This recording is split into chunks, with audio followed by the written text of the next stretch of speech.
एप्पलले भर्खरै नयाँ लन्च गर्यो जसमा चाहिँ तपाईँले हेर्नुहुन्छ नि 14 इन्चीको नयाँ सिरिज तपाईँले पाउन सक्नुहुन्छ जसमा चाहिँ M2 बाट अब M3 आएको छ।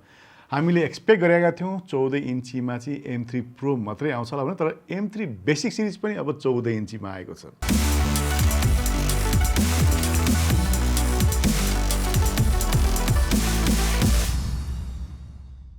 हेलो एन्ड नमस्ते, तपाईँले ओलिज स्टोर पीटी च्यानलमा स्वागत छ। म लोकेश आज फेरि तपाईँहरूको अगाडि फेरि 14 इन्चीको M3 लाई अनबक्सिङ लिएर आएको छु।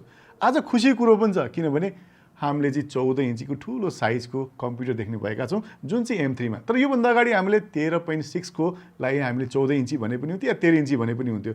त्यसलाई चाहिँ हामीले बिर्सिनु पर्ने भएको छ किनभने एप्पलले त्यो कम्प्युटर त्यो मोडललाई डिस्कन्टिन्यू गरेको छ केमा प्रो सिरिजमा। भनेपछि अब तपाईले 13 इन्चीको प्रो सिरिज तपाईले अब पाउनुहुन्न। अब तपाईको अगाडि 14 इन्चीको प्रो सिरिज आइसकेको छ। त्यसकारण म्याकबुक प्रोमा भर्खरै आएको यो M3 प्रोसेसर पनि तपाईले 3 वटा सिरिजमा देख्न सक्नुहुन्छ। हुन त यो भन्दा अगाडि मैले 16 इन्चीको प्रो सिरिजको अनबक्सिङ तपाईको अगाडि त्यो पनि नयाँ कलर स्पेस ब्ल्याकमा लिएर आइसकेको छु भने अब तपाईको अगाडि आज मैले 14 इन्चीको सिल्भर कलरमा त्यो पनि M3 बेसिक सिरिजको अनबक्सिङ तपाईको अगाडि म लिएर आउँदैछु। र बट्टामा यो कम्प्युटर कसरी आउँछ र कस्तो छ भन्ने कुरा म तपाईलाई देखाउन गइरहेको छु। भनेपछि यसपालि हामीले के पायौँ, के मिस गर्यौँ त? यो भन्दा अगाडि तपाईले 13 इन्चीको कम्प्युटर चलाइराख्नु भएको थियो नि, त्यसमा हामीले चाहिँ धेरै पोर्टहरू चाहिँ लिमिटेसन पाएका थियौँ जसमा 2टा मात्रै हामीले टाइप सी या थन्डरबोल्टका पोर्टहरू पाउँथ्यौँ भने अब यसमा चाहिँ त्योभन्दा बढी पनि पाउने भएका छौँ। र सबैभन्दा रमाइलो कुरा के छ भने बेसिक सिरिजमा पनि अब हामीले ट्याग म्यागसेफ चार्जर पाउने भएका छौँ। चार्ज गर्दा म्याग्नेट हुने भएकोले गर्दाखेरि हामीलाई तार ट्वाक्क तान्दिँदा केही डराउनु पर्ने स्थिति अब छैन। अब आउँ यो म्याकबुक कस्तो छ म अनबक्सिङ गरेर तपाईँलाई देखाउन गइरहेको छु। र सबैभन्दा पहिला हेर्नुहुन्छ भने यसपालिको थिम कलर 14 इन्ची र 16 इन्चीको नयाँ M3 मा हेर्नुहुन्छ भने यो ब्ल्याक टोनको कलर तपाईँले थिम कलरमा देख्न सक्नुहुन्छ। र बट्टाभित्र कत्रो साइजको म्याकबुक आउँछ त्यत्रै साइजको लगभग तपाईँले यहाँ बाहिर पिक्चर पनि देख्न सक्नुहुन्छ। र कुनै पनि बट्टामा प्लास्टिकले र्याप गरेको छैन। यसलाई पनि आइफोन स्टाइलले नै अनलक गर्नुपर्ने हुन्छ। अनलक मिन्स यसलाई चाहिँ अनबक्सिङ गर्नुपर्ने हुन्छ जसमा चाहिँ हामीले पेपर कटर पनि चाहिँदैन। यहाँ तपाईँले 2टा ग्रीन कलरको एरो देख्नुहुन्छ। यसलाई हामीले पिल गरेपछि यो अनबक्सिङ पनि भइहाल्छ। त्यस्तै यहाँ पछाडिपट्टि यो प्रोडक्टको डिटेल पनि राखेको हुन्छ जसबाट तपाईँले थाहा पाउनुहुन्छ यो बट्टाभित्र कुन मोडल छ, के स्पेकको छ कम्प्युटर भनेर। अब आउँ यसलाई चाहिँ म बिस्तारै यसलाई पिल गरिदिन्छु यो हरियो स्टिकरलाई। यसरी सट्ट तानिसकेपछि अब हाम्रो अनबक्सिङको काम सक्यो। पहिला हामीले प्लास्टिक काट्नु पर्ने हुन्थ्यो, कटर भने अब परेन। अब बिस्तारै यसलाई मैले फ्लिप गरेर यसलाई म उठाउँदैछु र सररै हेर्नुहुन्छ भने ठक्कसँगले हुई कस्तो मजाले प्याक भएर आएको छ। तर भित्र पनि हेर्नुहुन्छ तपाईँले यो म्याकबुकलाई चाहिँ प्लास्टिकले होइन कागजले नै मोरिएको छ जसलाई चाहिँ मैले फेरि माथिबाट ताने यो ठक्क यसलाई उठाएर तान्नुपर्ने हुन्छ। र तपाईँले यो बट्टाभित्र हेर्नुहुन्छ भने कस्तो मजाको ब्रिडेड केबल, त्यो पनि टाइप सीबाट म्याग्नेटिक चार्जर तपाईँले यसमा पाउनुहुन्छ जसलाई चाहिँ हामीले म्यागसेफ चार्जर पनि भन्छौँ, जुन चाहिँ हामीले म्याकबुकमा टक्क जोडेर कनेक्सन गर्न सक्छौँ जसले गर्दाखेरि चार्ज गर्न एकदमै सजिलो हुन्छ। र बट्टाभित्र हेर्नुहुन्छ भने केही सानो कागजको बुक पनि छ जसमा हेर्नुहुन्छ भने तपाईँले म्याकबुक प्रो भनेर लेखिएको छ। हल्का क्विक स्टार्ट गाइड पनि तपाईँले पाउनुभयो। र हेर्नुहुन्छ भने एप्पलको स्टिकर पनि तपाईँले यसमा पाउनुहुन्छ। यो हेर्दा एकदम मोटो भए पनि खालि चिज यति मात्रै रहेछ है। र तपाईँले यहाँ बट्टाभित्र हेर्नुहुन्छ भने यहाँ कस्तो मजाको 70 वाटको एप्पलको टाइप सी चार्जर पनि पाउनुहुन्छ जसले तपाईँले यो म्याकबुकलाई चार्ज गर्न सक्नुहुन्छ। हुन त अहिले बजारमा अरू धेरै पिडी चार्जर पनि पाउनुहुन्छ। थर्ड पार्टीले पनि तपाईँले अहिलेको नयाँ म्याकबुकहरूलाई चार्ज गर्न सक्नुहुन्छ। र यो बट्टाभित्र आउने कुरा यही नै हो। त बट्टाभित्र अरू केही पनि छैन। यसलाई मैले एकछिन साइडमा यहाँ राखिदिएँ भने अब आउँ यो म्याकबुक प्रो कस्तो छ हेरिहालौँ। र तपाईँले हेर्नुहुन्छ भने माथिपट्टि भित्रपट्टि भएको लोगो पनि हामीले बाहिर कागजको बाहिर देखिरहेका छौँ। र यसलाई चाहिँ हामीले यहाँबाट पिल गर्ने बित्तिकै यो सरक्कै यहाँबाट निकाल्नुपर्ने हुन्छ। वै ल हेर्नुहोस्, वाउ एकदम मलाई चाहिँ एप्पलमा यो सिल्भर कलर चाहिँ एकदमै क्लासिक कलर लाग्छ। हुन त एप्पलले धेरैवटा कलर पनि निकाल्यो, स्पेस ग्रे पनि निकाल्यो, स्पेस ब्ल्याक पनि निकाल्यो, तर सिल्भर कलर अझै पनि एप्पलले निकालिरहेछ किनभने यसको एकदम एप्पल भनेको लुक्स आउने कलर भनेको पनि मलाई चाहिँ सिल्भरै लाग्छ। भनेपछि यो 13 इन्चीबाट 14 इन्चीको म्याकबुक हुँदा कस्तो भयो त? हुन त प्रो सिरिज भनेपछि तपाईँलाई अलिकति हेभी फिल त आउनै पऱ्यो किनभने प्रो लेभलको काम गर्नुपर्ने हुन्छ भने यसको वेट पनि पहिलाको 13 इन्चीभन्दा अलिकति धेरै छ। प्लस तपाईँले अलिकति साइज पनि तपाईँले ठुलो पाउनुहुन्छ। साथै तपाईँले ब्याट्री लाइफ पनि यसमा अझै बढी पाउनुहुन्छ। र हेर्नुहुन्छ भने माथिपट्टि सिल्भरमा मजाको रिफ्लेक्टिभ एप्पलको लोगो तपाईँले पाउनुहुन्छ। वरिपरि तपाईँले हल्का बेबलिङ भएको बोर्डरहरू तपाईँले पाइहाल्नुहुन्छ।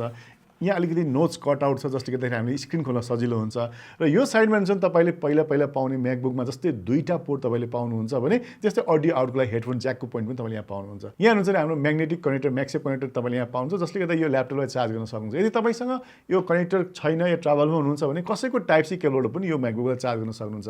यो त नर्मली अर्को म्याकबुकमा पनि आउँथ्यो भने यो तपाईँले म्याक्सेपको पोर्ट एक्स्ट्रा पाउनु भने अर्को साइडमा तपाईँले हेर्दै हुनुहुन्छ भने यहाँनिर पनि तपाईँले दुईटा कुरो एक्स्ट्रा पाउनुहुन्छ। अब योभन्दा अगाडिको म्याकबुकमा हामीले चाहिँ एचडिएमआई आउट पनि पाउँदैन थियौँ जसको लागि हामीले छुट्टै हब किन्नुपर्ने हुन्थ्यो, टाइप सीबाट कन्भर्टर किन्नुपर्ने हुन्थ्यो। त्यस्तै यहाँनिर हुन्छ नि हामीले मेमोरी कार्ड एसडी कार्ड हाल्ने स्लट पनि यसमा पाउँछौँ र योभन्दा अगाडिको म्याकबुकमा हामीले त्यो पनि पाउँदैन थियौँ। भनेपछि 13 इन्चीको ठाउँमा 14 इन्ची रिप्लेस त भयो, ठुलो त भयो, तर हामीले के पायौँ अलिक धेरै पोर्टहरू पनि पायौँ जसले गर्दाखेरि हामीलाई चलाउनलाई छुट्टै हब पनि नचाहिने भयो। अब आउँ यो म्याकबुकको पछाडिपट्टिबाट हेरौँ हामी, तपाईँले वरिपरि 4वटा मजाको रबराइज कुसनिङ देख्नुहुन्छ।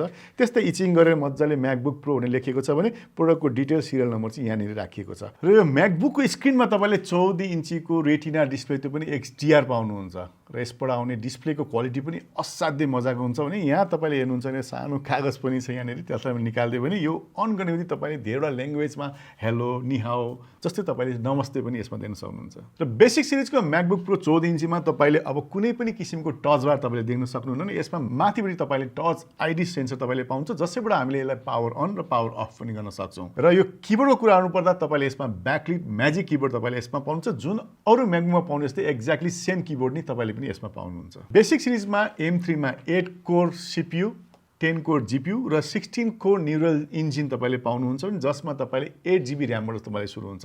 यदि तपाईँले 8 GB ऱ्यामभन्दा माथि या तपाईँले स्टोरेजलाई कस्टमाइज गर्न पनि सक्नुहुन्छ भने बेसिक सिरिजमा यसपालिदेखि चाहिँ 512 GB नै तपाईँले पाउनुहुन्छ। तर योभन्दा अगाडि आउने 13 इन्चीमा तपाईँले बेसिक सिरिज 256बाट सुरु हुन्थ्यो भने अब 512बाट नै सुरु हुन्छ। यो कम्प्युटरमा देख्नुभएको 3-3वटा टाइप सी जस्तो पोर्ट जसले चाहिँ थन्डरबोल्ट 3 पनि सपोर्ट गर्छ र जसलाई चाहिँ एकदम फास्ट डाटा ट्रान्सफरको लागि तपाईँले थन्डरबोल्ट 3 केबल नै युज गर्नुपर्ने हुन्छ। र त्यस्तै कुरा हुन्छ नि यसमा तपाईँले एचडिएमआई आउट त देखिहाल्नुभयो, त्यस्तै म्याक्सेप 3 तपाईँले चार्जिङ पोइन्ट पनि तपाईँले यसमा देखिहाल्नुभयो भने यो कम्प्युटरमा अब माथिपट्टि तपाईँले स्क्रिनमा एचडी क्यामेरा पनि वेब क्याम पनि देख्न सक्नुहुन्छ जसले गर्दाखेरि यो कम्प्युटरबाट तपाईँले लाइभ भिडियो सँगसँगै भिडियो एक्सट्रिमिङ र हल्का भिडियो रेकर्डिङ पनि तपाईँले फुल एचडीमा गर्न सक्नुहुन्छ। र तपाईँले यो म्याकबुकको दुईटा साइडमा हेर्नुहुन्छ भने हल्का नेटेड जाली जस्तो पनि देख्नुहुन्छ। यसमा चाहिँ स्पिकर राखेको छ जसबाट आउने साउन्ड क्वालिटी पनि गजबै राम्रो छ भने यहाँ हेर्नुहुन्छ भने यसमा चाहिँ फोर्स ट्र्याक प्याड पनि राखेको छ जसबाट चाहिँ हामीले एक्सपिरियन्स गर्ने जुन हामी नर्मली माउस लगाएको मान्छेलाई पनि यो ट्र्याक प्याड चलाउँदाखेरि हामीले नर्मली स्क्रिन नै टच गरेर चलाए जस्तो फिल हुने किसिमको तपाईँले फोर्स ट्र्याक प्याड पनि तपाईँले यही कम्प्युटरमा पाउनुहुन्छ। त्यस्तै यो कम्प्युटरमा पनि तपाईँले माइक्रोफोन इनबिल्ट छ जसबाट रेकर्ड गर्ने साउन्ड पनि तपाईँले स्टुडियो क्वालिटीको साउन्ड पनि तपाईँले यही कम्प्युटरमा भएको माइक्रोफोनबाट पाउनुहुन्छ। र अहिले तपाईँले एप्पलको कुनै पनि ओएसमा इयर ड्रप अप्सनलाई चाहिँ एकदमै हाई प्रायोरिटी दिएर राखेको छ जसले गर्दा डाटा ट्रान्सफरको लागि इन्डिभिजुअल टु इन्डिभिजुअल डाटा ट्रान्सफरको लागि तपाईँले यसमा पनि तपाईँले ब्लुटुथमा पनि 5.3 भर्सन पाउनुहुन्छ भने त्यस्तै वाइफाई पनि 6E भर्सन तपाईँले यसमा पाउनुहुन्छ। र यो प्रोडक्ट सम्बन्धी अरू धेरै जानकारी यो भिडियोको तल राखिएको डिटेल्समा हामीले राखिदिएको छौँ जसमा तपाईँले क्लिक गरेर प्रोडक्ट सम्बन्धी जानकारी सँगसँगै प्रोडक्टलाई अनलाइन अर्डर या हाम्रो स्टोर आएर पनि तपाईँले लिन सक्नुहुन्छ। र यति भन्दै आज बिदा लिन चाहन्छु। फेरि नेक्स्ट भिडियोमा भेट्ने बाचासहित आजलाई बाई बाई, नमस्ते। फेरि अर्को भिडियोमा भेट्ने।